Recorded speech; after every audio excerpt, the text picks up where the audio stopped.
We're going to be moving into an extremely important component of the program. Think back to the testimonials that you heard a short time ago and the failure to appreciate significant family history and the disastrous consequences. So we are extremely privileged to have Dr. Gregory F here from Dartmouth to help navigate us through this part of the program.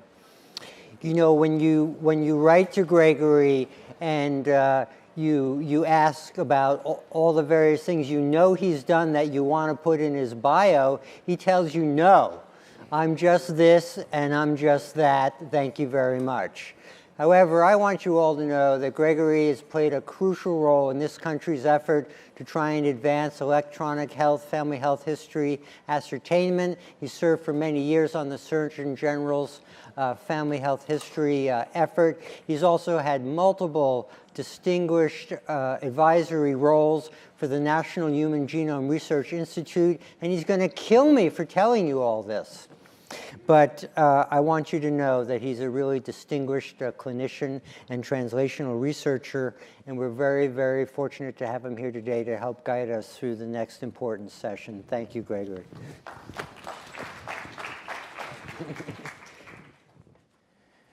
Well, thank you very much for that kind introduction. I was hoping to just get by as a regular primary care doctor from Central Maine. So a couple of housekeeping issues for our session. I am going to try to buy us back a little bit of time. I have a lot of slides. I will try to cover them very quickly. Feel free at any point during the day today to stop me to ask for questions, clarification. I'd really like to be able, if we can possibly do it, to get to a panel session. So I'm going to ask the speakers, once they're done in this session, to actually, if they could sit in the front up here so they can easily come back up at the end. That way you don't have to be on display while everyone else is talking as well. I think that in this session, we'll cover a lot of waterfront for you all. My role in this particular presentation is really to try to frame, I think, the history of trying to improve the utility of family health history information in the electronic health record in the United States, electronic health record systems in the United States. So, at this point in time, I think I should give a disclosure statement. I have no known conflicts of interest related to the materials presented. I speak for myself and not any of the organizations mentioned. This is very critical because I use a lot of slides for historical purposes that come from the National Human Genome Research Institute and a number of other organizations that would prefer to not be having me speaking for them at this point in time. Very little of the work is actually mine that I'm going to be presenting today. It's for historical purposes.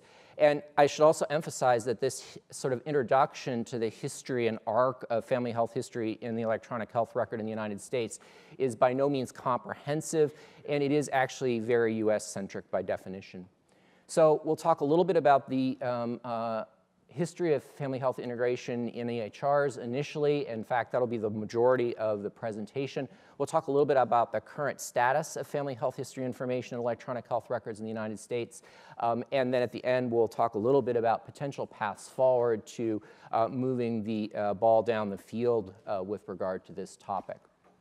So for me, this story started about the time the U.S. Surgeon General's Family Health History Initiative was launched. That was roughly 2004. At that point in time, the then Surgeon General, Dr. Carmona, Francis Collins, who was the director of the National Human Genome Research Institute, and Alan Guttmacher, who was the deputy director, sort of convened a meeting to help think about how to get the U.S. population, physicians, patients, non-patients, all to think more genomically. And rapidly they coalesced around the idea of family health history as the first genomic tool to help define risk, stratify populations by risk, and an easy sort of entry bar for the population to begin to think genomically as a context.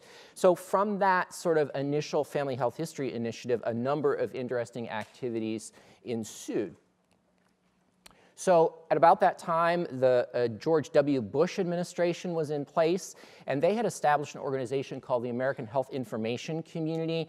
What you need to know about this is it was a very structured effort to try to improve not only family health history information in electronic health records, but the overall infrastructure around data and electronic health systems as it pertained to a number of different areas. It was led by Secretary Levitt at DHHS and Dr. David Brailer.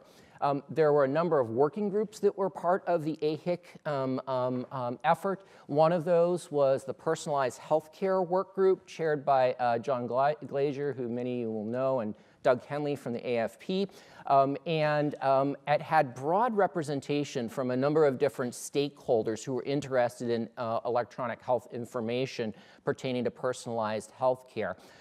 They held a large number of meetings over the time period roughly from, I want to say, maybe 2006 through about 2008, but coalesced particularly around family health history, again, as a sort of starting point for conversations about how to gather information relevant to personalized health care in electronic health record systems. Again, a low barrier of entry. People understood it. At that point in time, the amount of genomic testing that was going on that involved base pairs in healthcare was relatively small, and it was thought that this was actually a good starting point for trying to build the infrastructure eventually to handle genomic data at scale.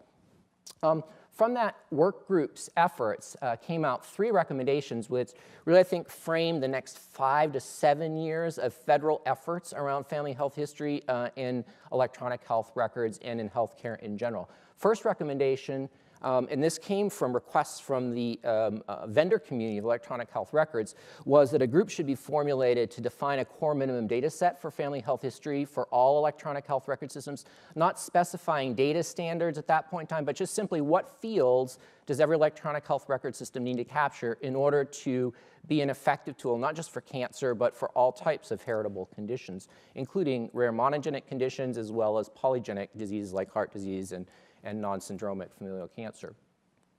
Another recommendation that came from the group was that there should be an effort to try to amass and improve the evidence base around the clinical validity, clinical utility of family health history information as it pertains to healthcare use. And then the final recommendation related to family health history was that federal agencies should work with non-federal organizations to try to develop some demonstration projects that could show that by developing the tools to integrate family health history and electronic health records, you could actually move data around and improve healthcare. So, fairly rapidly, we were able to arrive at a core data set for family health history. A number of folks in this room, I believe, sat through a large number of phone calls that I wrangled with some folks from the Surgeon General's office to try to develop a core minimum data set. That was published in the Journal of the American Medical Informatics Association in 2008. So these little numbers you'll see pop up in a number of points in my talk, and we'll get to those in a slide towards the summary as to why they're there. So remember this, core minimum data set. Along the lines of the second recommendation, we were able to convene a Family History State of the Science Conference through the Consensus Development Program at the National Institutes of Health. Really a very large effort to amass what was known at that point in time around the use of family health history in health systems to try to improve health. It built on a previous AHRQ effort looking specifically at family health history of cancer. That was, I believe that manuscript that came out of that effort was written by Nadeem Qureshi, who some of you may know from the UK, actually. So at that point in time, though everyone was promoting the use of family health history, when you actually looked under the hood about the evidence base for the use, despite there being a long tradition of it being an accepted part of healthcare, there were large gaps in what we knew about how to use family health history and how much family health history was necessary to attain, et cetera, et cetera. So recommendations came out of that State of the Science Conference, one of which was directly relevant to this conversation. How might family history, including environmental and behavioral risk factors, be improved by a systematic technology-supported approach, electronic health records, record linkage, enhancing communication between family members? So basically, at that point in time, from that State of the Science Conference, they asked the question, how can we make this work better in health, electronic health records, which was an outcome we actually hoped for.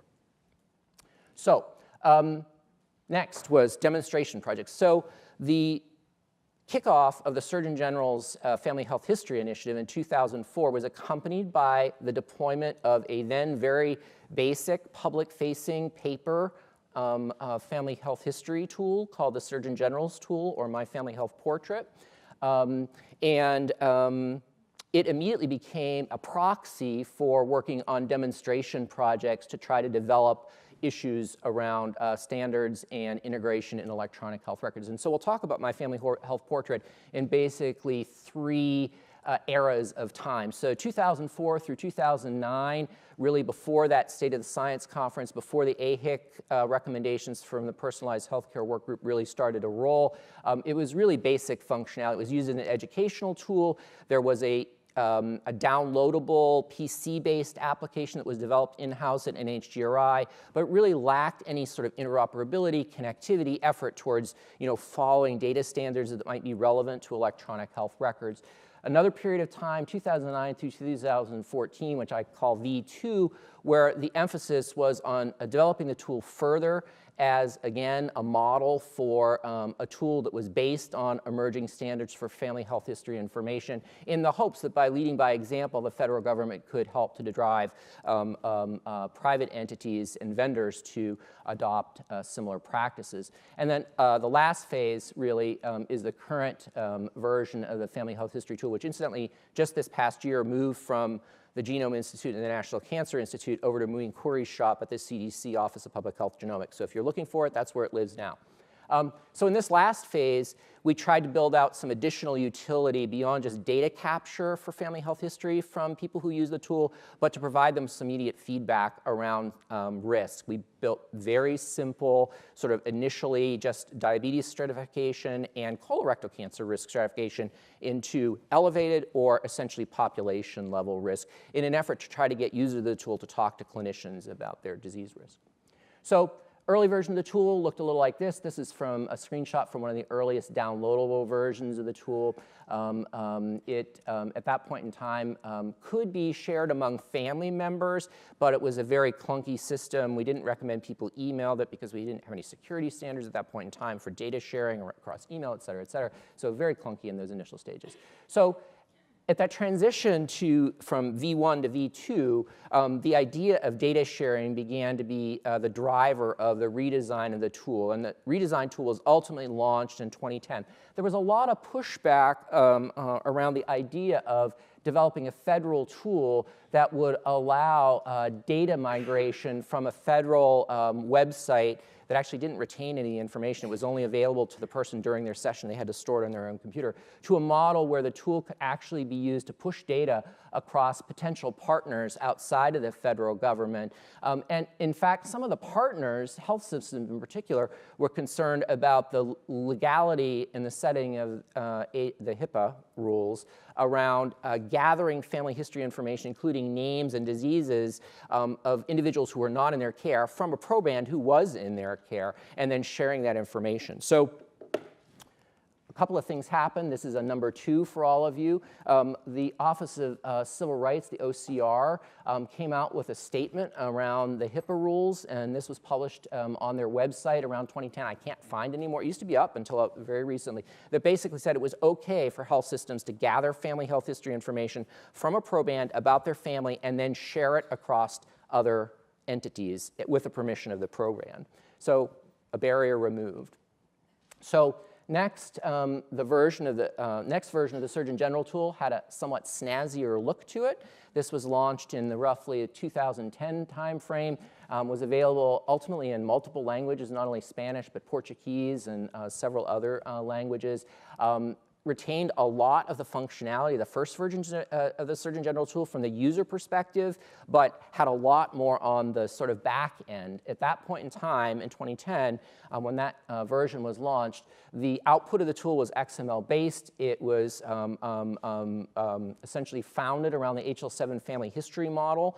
HL7 is a standards development organization, which we'll talk about in just a second. It used LOINC codes, SNOMED CT codes, HL7 vocabulary, and followed, importantly, the core minimum data set that was published in 2008 for family health history.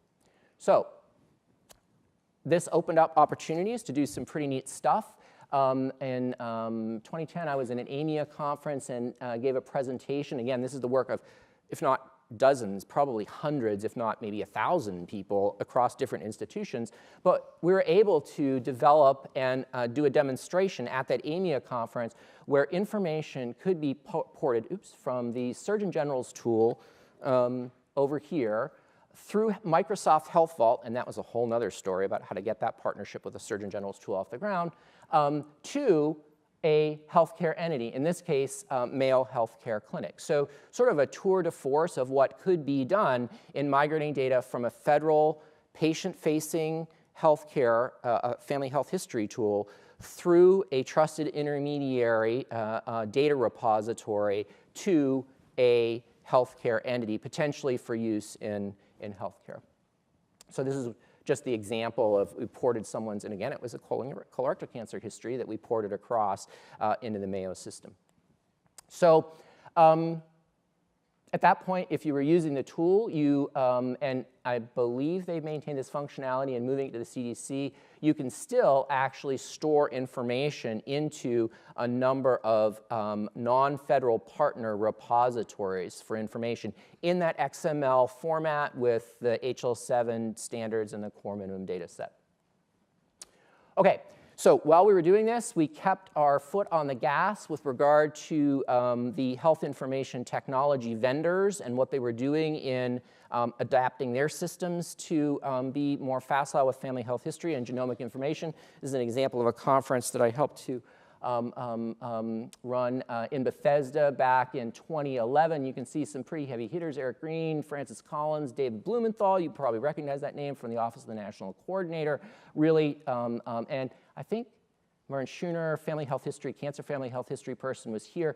So it was about genomics, but really family health history sort of suffused this whole conference about, okay, vendors, so we've done all this work, where are we now, and what are the barriers? So next barrier overcome, we have a core minimum data set. We've done some demonstration projects of implementation. The standards development organization, HL7, was able to ballot a standard across their world of standards development. It was accepted, and in 2012, essentially an implementation guideline for those standards for HIT vendors was published by HL7, so another barrier down. And finally, in terms of incentivization, because of all this activity at the federal level, when there was a transition from the Bush to the Obama administration, ERA came to be, the High-Tech Act was passed, maybe remember that time in 2008, 2009. We transitioned from the AHIC model for family health history work to the David Blumenthal meaningful use model for incentivizing EHR vendors in the United States to develop interoperability and use data standards to move things around. We were able to float up into the meaningful use stage 2 menu criteria the idea of a minimal level of family history data capture being incentivized by Medicare, essentially. So a carrot, if you will, instead of a stick, to try to get vendors to build out more capability. Last area of the tool, if you open up the tool these days, you will see these risk calculators at the top. So drivers for EHR integration, sort of getting to the crux here. I have 3 minutes, so I really do need to speak quickly. Core minimum data set for family health history in the EHRs was developed, published, at the request of vendors who said, well, gee, the genomics community can't even agree on what we need for family history. Why should we try to build that in our systems? Privacy concerns were addressed for data sharing. I'd also reference you to look at the Genetic Information Non-Discrimination Act was passed right around the time this was all going on as another privacy protection, or at least discrimination protection. Agreed upon data standards through a major SDO, Standards Development Organization, were published, and we were able to put in place financial incentives to try to get vendors and health systems to ask vendors to have family health history information be part of the architecture of their EHRs. So Just to say that our tool wasn't the only one developing during this time period, and Wendy Cohn's here. I'm sure she'd be delighted to speak to you about this particular tool. In parallel, about the same time, there were a number of other tools, both in private and academic institutions that were being developed. There was a tool called Health Heritage, which was actually very highly resourced, not really a patient-facing tool, but more of a tool that was designed, I think, to be used in the context of healthcare rather than a public health setting. And it had a very interesting trajectory. So in the 2001 to 2009 timeframe, Health Heritage was developed at the University of Virginia through a variety of grant funds. It benefited also from the ERA Act. And in 2011, Health Heritage was really available for alpha testing. It was a pretty remarkable tool and collected a lot of information about family health history, but importantly had very detailed clinical grade algorithms for interpretation built into it. So it needed a home where it could be deployed, ended up actually at Northwestern, deployed in an EPIC framework, existed there, ended up being in several hospitals in the Northwestern Health Systems environment, successfully deployed in EPIC, did not propagate through the rest of the EPIC system. The tool itself was ultimately purchased by a startup, Nant Health, and then ultimately by Allscripts, another major vendor, happens to be the vendor that runs the EHR where I work, and ultimately shelved. Never deployed by Allscripts, despite remarkable resources, validation, development work that went into this to have it be a tool that worked with EHRs. It's currently looking for a new home, and that is something that may come up in the discussion. So speeding to where we are right now. Recent review, looking at family health history tools for collection of data related to cancer risk assessment. 60-some tools looked at in this, 3 that were potentially interoperable with electronic health record systems at this point in time, and this was published in 2018. Where do we move forward to? A little unclear. Perhaps in the essentially direct-to-consumer genomics movement, we'll see some more around family health history with innovative models. This is an example of a family history tool that's freely available by the company Invitae. I'm not promoting this in any way, shape, or form. I would say to you, be thoughtful about free tools because you don't know what's happening with your information. I can't say that's good or bad about Invitae. I just would say that when you see a commercial entity asking you for information, I think everyone should be thinking, what are they doing with that? So will things like chatbots help us with family health history information eventually? So sort of electronic tools to allow patients to very rapidly get core elements of their family history out into a repository that then might be migrated to health systems for use. Or does it reside in efforts to perhaps take the Health Heritage tool and essentially find a way to confederate it across multiple health systems now that's in the public domain? I don't know what the answer is. So I'll make a controversial statement, and I'm almost done. There are no compelling incentives or disincentives for EHR systems to develop and deploy interoperable, your topic goes here. Not just true for family health history information. And I think that expecting vendors to do things out of the goodness of their heart or because it's the right thing to do is problematic.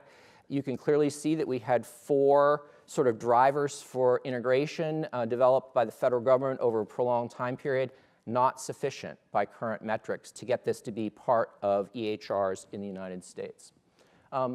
Multiple efforts have been made to improve utility of family health history in the United States. Approaches to remove barriers to family health history integration into EHRs have been, I think, perhaps necessary but not sufficient to achieve that. And perhaps new technologies and consumer-oriented approaches will be able to surmount a barrier that this more structured approach over time has not been able to. With that, I will conclude. So I'm asking the speakers. We have a tremendous list of speakers in the next sessions, and I'm actually humbled to be in this group of speakers. It's really a great group, but I'm going to ask them to do their own brief introductions in order to save time. So next is Dennis Ayen.